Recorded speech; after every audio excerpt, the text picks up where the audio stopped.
কোনো পরকে হিংসা নেই, যে ধর্মে মানুষকে নিন্দা নেই, যে ধর্মে মানুষের কথা বলে, যে ধর্মে মানুষের আত্মজীবনের কথা বলে, আমার সেই ধর্ম সনাতন ধর্ম।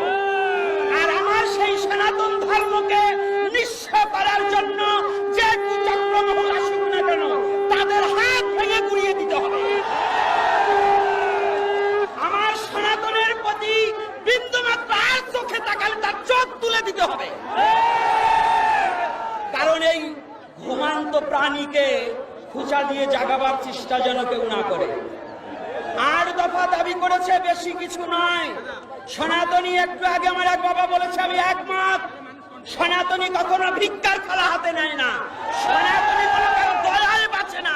সনাতনী যুদ্ধ করে বাঁচতে শিখতে হবে, যুদ্ধ করে বাঁচতে শিখতে হবে। সনাতনী কারো দয়ায় নয়। যে জাতি দয়ায় বাঁচতে চায় না, যে জাতি ভিক্ষার হাত বাড়িয়ে দেয় না, তাদের প্রতি কেন এত নির্যাতন?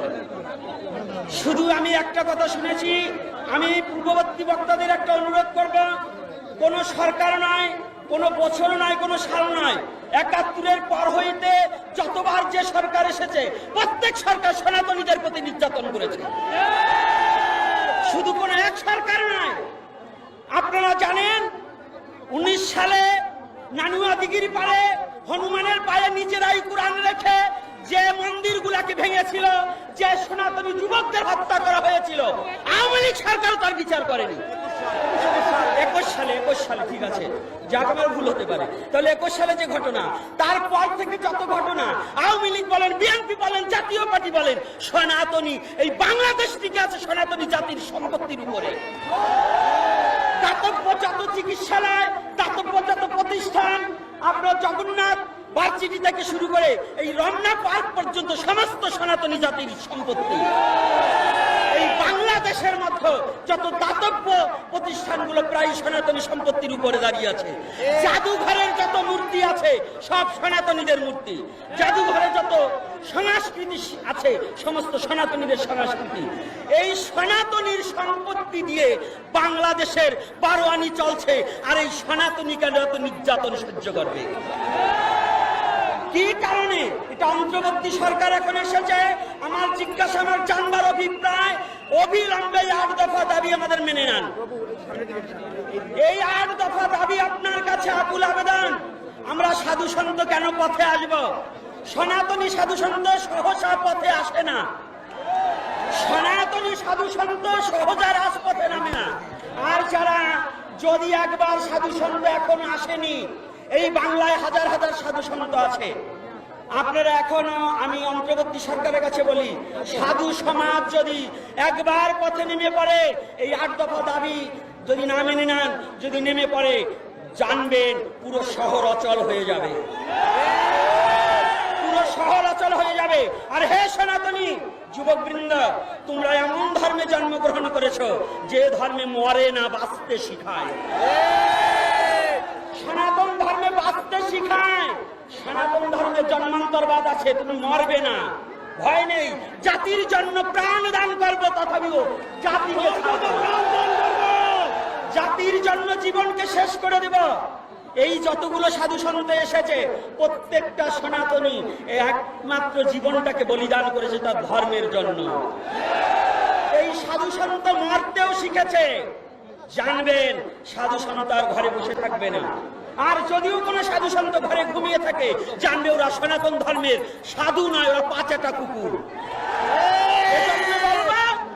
যারা ঘুমিয়ে থাকবে আর সনাতনী স্বার্থে না জাগ্রত হবে, ওদেরকে ভালোবেসেও লাভ নেই। আজকে আপনারা যারা এসেছেন সাধু সন্ত বৃন্দ, আমি প্রত্যেকটা সাধুকে বলবো, এবং প্রত্যেকটা আজকে আমার যুবক বাবাকে দেখে আমার খুব ভালো লাগছে, আনন্দ লাগছে। এমন করে কোথাও এত সহসা দেখা যায় না। তবে এমন নয়, আরো জাগতে হবে, আরো আসতে হবে। প্রতিটা প্রয়োজন বোধে 8 দফা দাবি না মানা পর্যন্ত প্রত্যেক মরে মরে রাস্তায় রাস্তায় আমরা শুয়ে পড়ব। আর একটা কথা আছে, আপনাদের কথায় আমরা চলবো না।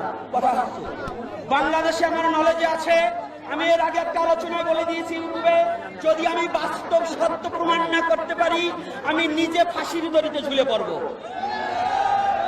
এই যে হিন্দুদের প্রতি অত্যাচার, এবং জায়গায় জায়গায় দেবতা মন্দির দখল করা হচ্ছে এবং করবার জন্য যারা উস্কানি করছে। আমি আবদার রাখছি, এই বাংলাদেশ হিন্দু মুসলমান কোনো রেশারেশি ছিল না। হিন্দু মুসলমান পরস্পরে হিন্দু বাড়ির লাড়ু চিরা খেয়েছে অনেক মুসলমান। আমার হাতে আমি 20 জোড়া নারকেলের লাড়ু খাইয়েছি পূজায়। তাহলে আজকে কারা এই বাংলার বুকে কারা এই মূর্তি ভাঙছে, এটাকে তদন্ত করে আইনি নোটিশ দিয়ে এবং এটা তদন্ত করে আইন পর্যবেক্ষণ করে যেন এদেরকে চিহ্নিত করা হোক, এদেরকে চিহ্নিত করা হোক। আর সনাতনী যদি দুবার স্বাধীন হয়, শুধু বারে বারে শুনছি স্বাধীন, একবার 71-এ স্বাধীন হয়েছে, আবার এখন নাকি স্বাধীনের কথা শুনছি। কিন্তু যদি স্বাধীন হয়ে থাকে, হিন্দু কেন পরাধীন, সনাতনী কেন পরাধীন? যদি স্বাধীন হয় তাহলে কি এই দেশের মুসলমানরাই স্বাধীন হয়েছে? হিন্দু কি স্বাধীন হয়নি? সনাতনী কি স্বাধীন হয়নি? তাহলে আমাদের প্রতি নির্যাতন কেন? আর বরিশাল ভোলাতে পূজা করতে দেওয়া হচ্ছে না, কারা কাদের নির্দেশে পূজা করা দিচ্ছে না, এই নোটিশটা আমাদের কাছে পৌঁছিয়ে দিন। কারা এত বড় হিম্মত আছে বাংলার বুকে আমাদের পূজা বন্ধ করার মতো? খাচ্ছ আমাদের, পড়ছ আমাদের সম্পত্তি, এখন আর চেয়েছে আতাতে গেলে তোমার বাপ দাদার নামই নেই। আর সেই সম্পত্তি ভোগ করে তুমি আমাদের হিন্দুদের প্রতি নির্যাতন করবে, এটা চলতে দেওয়া যাবে না। এটা অন্তর্বর্তী সরকারের কাছে আমার নিবেদন। আর দীর্ঘায়ু পারব না, আমার বাবারা আছেন, সাধু সন্ত আছেন, আর আমি সনাতনী মা ও বাবাদের কাছে, ছাত্র সমাজ নয়, আজকে ছাত্ররা আসেনি, আমার মায়েরাও এসেছে, আমার বাবারা এসেছে, সাধু সন্ত এসেছে, আমি সবার কাছে প্রার্থনা, সনাতনী রক্ষা করতে নামতে হয়, নামবো মাঠে। যে ধর্মে কোনো বর্বরতা নেই, যে ধর্মে কোনো পরকে হিংসা নেই, যে ধর্মে মানুষকে নিন্দা নেই, যে ধর্মে মানুষের কথা বলে, যে ধর্মে মানুষের আত্মজীবনের কথা বলে, আমার সেই ধর্ম সনাতন ধর্ম। আর আমার সেই সনাতন ধর্মকে নিঃস্ব করার জন্য যে কুচক্রমহল আসুক না কেন, তাদের হাত ভেঙে গুড়িয়ে দিতে হবে। আমার সনাতনের প্রতি বিন্দুমাত্র আর চোখে তাকালে তার চোখ তুলে দিতে হবে। কারণ এই ঘুমান্ত প্রাণীকে খুঁচা দিয়ে জাগাবার চেষ্টা যেন কেউ না করে। 8 দফা দাবি করেছে, বেশি কিছু নয়। সনাতনী, একটু আগে আমার এক বাবা বলেছে, আমি একমত, সনাতনী কখনো ভিক্ষার থালা হাতে নেয় না, সনাতনী কোনো কারো দয়ায় বাঁচে না, সনাতনী যুদ্ধ করে বাঁচতে শিখতে হবে, যুদ্ধ করে বাঁচতে শিখতে হবে, সনাতনী কারো দয়ায় নয়।